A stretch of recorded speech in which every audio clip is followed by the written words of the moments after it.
ये खौफ ही दरअसल मोहब्बत की गहराई की निशानी है। जब दिल किसी को पूरी तरह अपना मान लेता है तो ये डर सा लग जाता है कि कहीं वो मुस्कुराहट, वो चाहत, वो सुकून किसी और के हिस्से में ना चला जाए।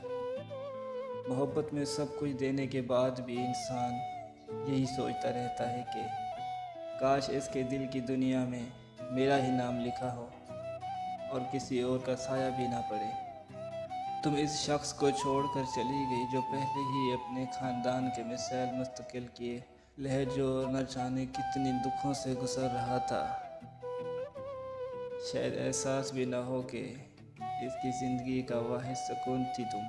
इतना जुल्म किसी के साथ होता है क्या, जब वो अंदर से पहले ही टूट चुका था और तुमने इसके जीने की आखिरी उम्मीद भी छीन ली।